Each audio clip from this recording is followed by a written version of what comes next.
what's my deal? Culture, race, nationality, those things.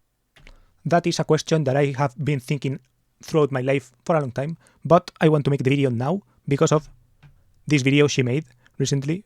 She is called Lisa Felicia, I think, and she made this video in 4 different languages called What's My Deal? Part 1, Culture, Race, Nationality, where she talks about her experience on this.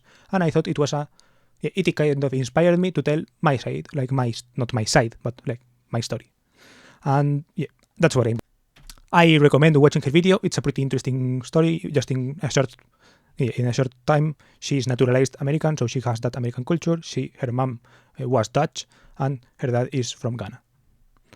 And yeah, I left a long comment here, so if you want more context, just watch her video and maybe read my comment or whatever.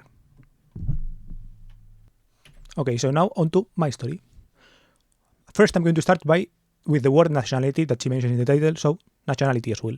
My nationality is Spanish. I am born and raised in Spain, and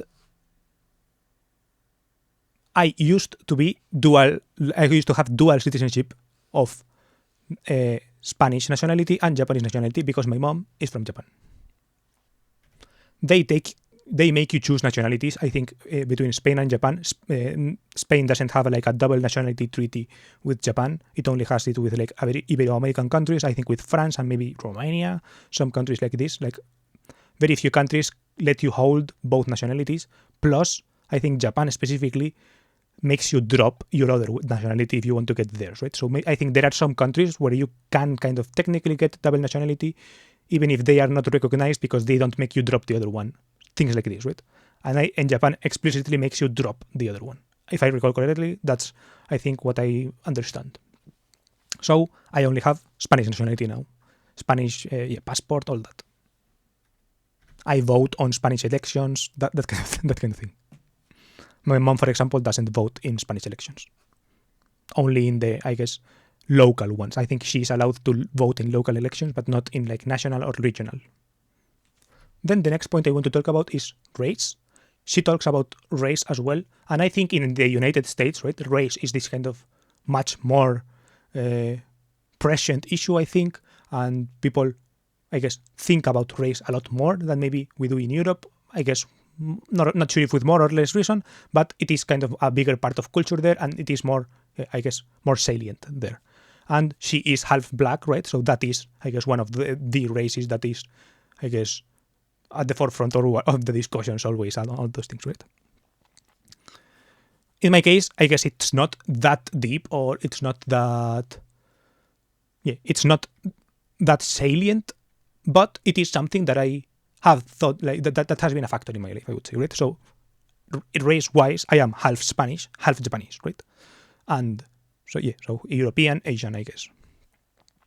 And yeah, that's basically it. Okay, another point related to race, I guess, and what I wanted to talk about it is about the topic of racism, I guess, right? In the video, Lisa talks about how, I guess this is kind of an opinion that she frames kind of as controversial, right? And she expresses, I guess, gratefulness or something like this, right? For having, for being a black woman, and she has experienced, I guess, the good side of being a black woman and all that. So she doesn't have like this bad experience that some people have with race, for example. And in my case, I would say that I'm not sure if I relate to that super closely, but I guess my experiences are on the side of that, but in a different way, I guess, right?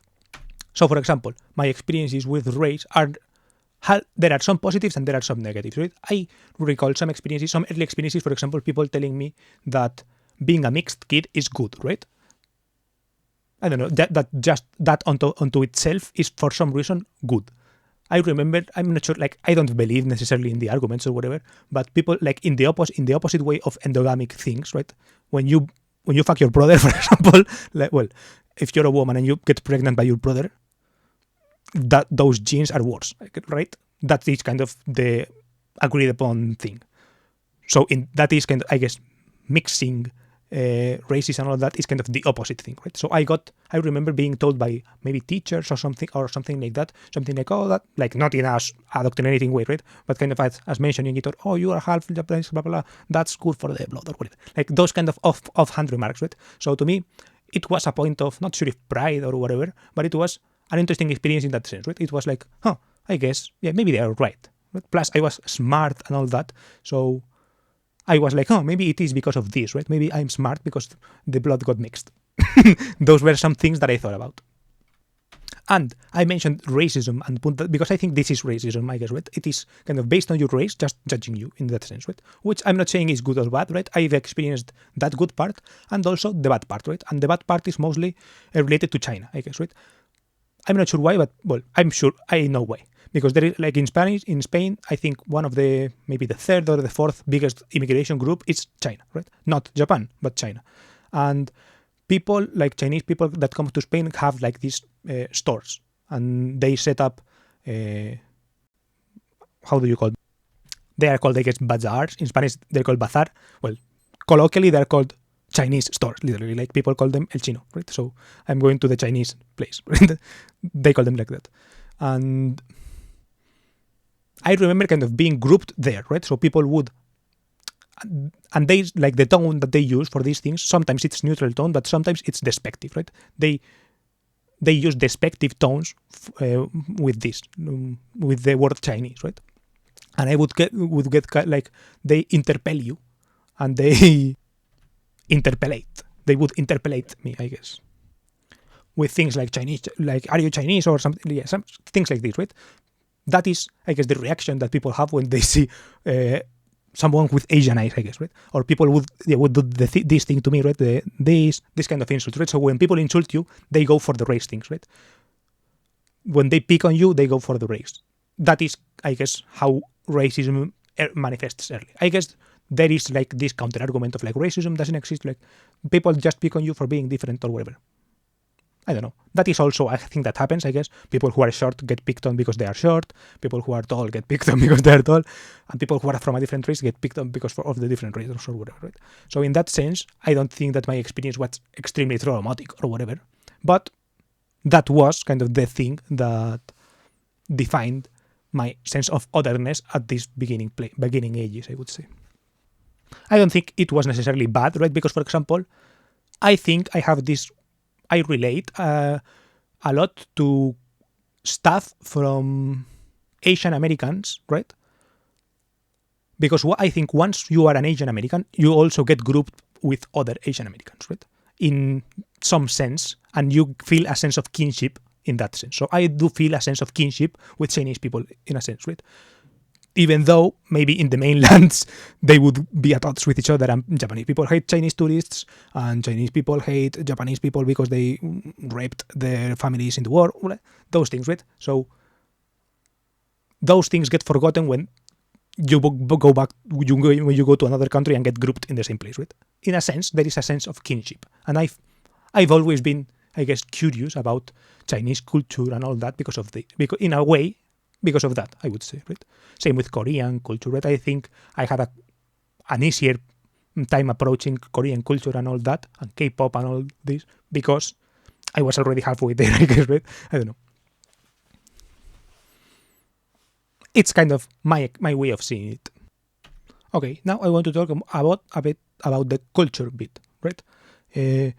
Tying it to the video that she mentioned, I mentioned something like, I've been thinking about this all my life, but there have been like there is a recent anecdote or something. Okay, so the anecdote, the anecdote that made me think of this recently, of this culture thing, was that I hung out with my cousin, and she asked me, with a cousin that I hadn't seen, I guess, in years, maybe, right? Like 10 years. Think of like a number like that, right? Maybe more, I think, even more. So basically, we don't know a lot about each other. And she, for example, she didn't know that I don't speak Japanese, because she does speak French. Like she's from Spanish parents, but she's raised, I think, also born in France. So she considers herself a French, right? So I was thinking about identity and all this and culture and all that kind of thing because of her, right? Because I met up with her and she was talking in French and all that. And, well, not talking in French like a lot, but she mentioned a couple of things in French and all that, right? And maybe I was also mentioning things in French because she was close, I don't know. And she asked me if I knew Japanese or whatever, and I said that I don't. And yeah, this is where the culture sets in, right? I think that I am Spanish, right? I am Spanish born and raised, so I do think I relate a lot to Spanish culture, right? I listen to Spanish music and I get it, right? Those kind of things. I watch Spanish movies and I'm like, okay, literally, this is like literally the place where I grew up in. Those kind of things, right? I get the humor, but I am like I've always felt a bit separate from it, right? I don't know. For example, in Spanish culture, you could say going to parties and well, not to parties, to like your village holiday, right? In Spain, like every village has its patron, it's called. So it's like the saint of your village, and each year they celebrate the like some kind of holiday in the town, and you don't go to school or whatever, right? And people group themselves in like they're called peñas, I think, right? So they are like groups of people who engage in these kind of festivities or whatever. And I am not like I'm not like someone who is really tied to those kind of structures and those kind of social structures or whatever. I've always been separate from that. So I don't consider myself like really ingrained deeply in that sense, but I know all of this, for example. So I have the knowledge, but I don't have kind of the lived experience or the actual deep connection to it, deep emotional connection or deep good emotional connection, you could say.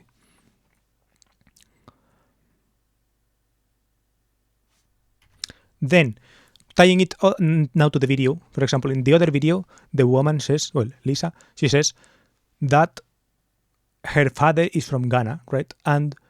But she's not super tied to that side of our culture, right? And I have not a similar experience, but for example, because I don't speak the language, right? I do feel like I am a bit separate from Japanese culture in that sense, right? I feel like it is something like a asignatura pendiente that we say in Spanish, like a subject that they have not yet completed, right? A pending subject, you could say. And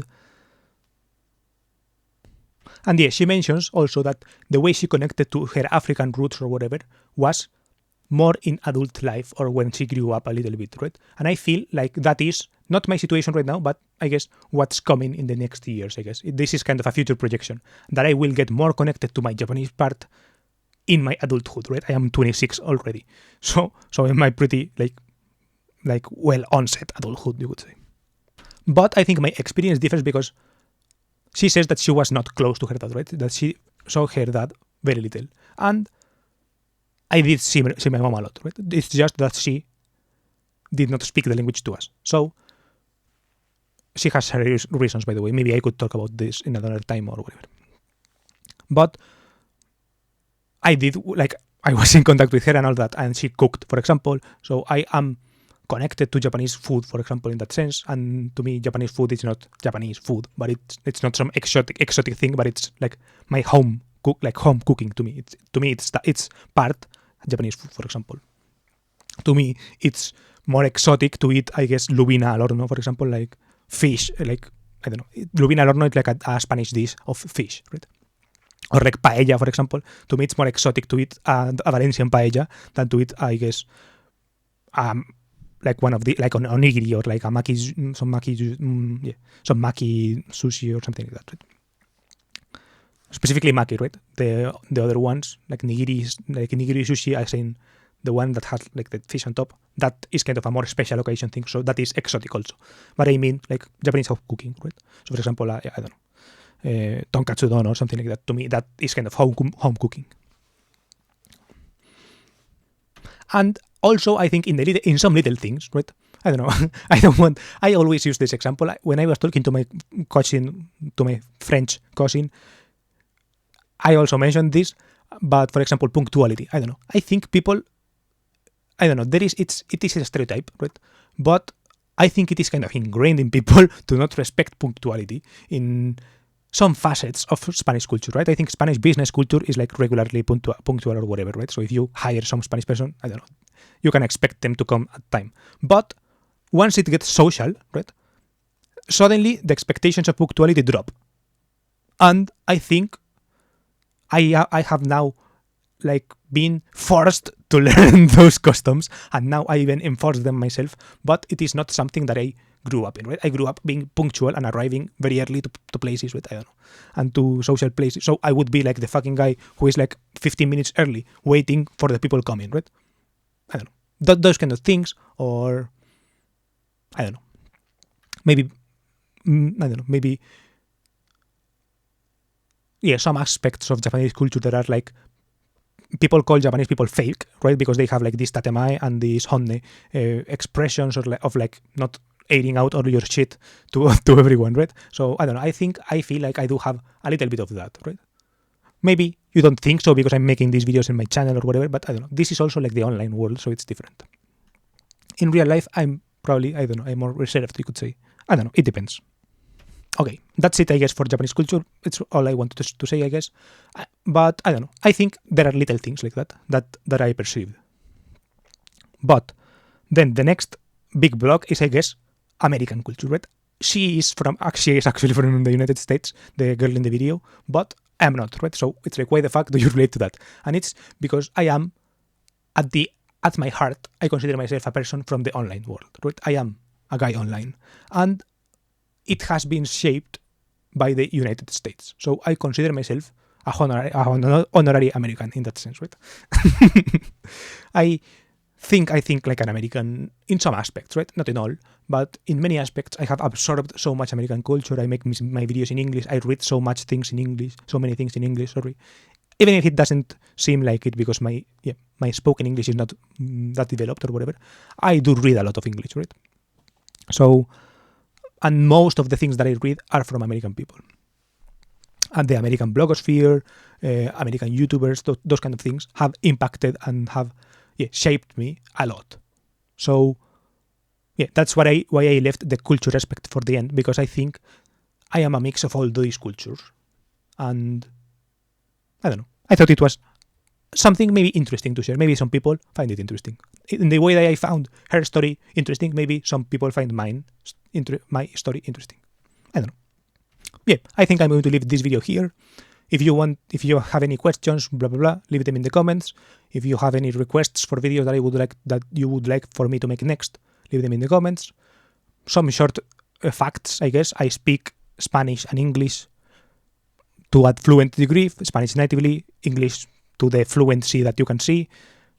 Japanese I speak very little, and then I have only lived in Spain and in Germany for 6 months, and then I have visited Japan two times only in my life, and I have visited some other countries.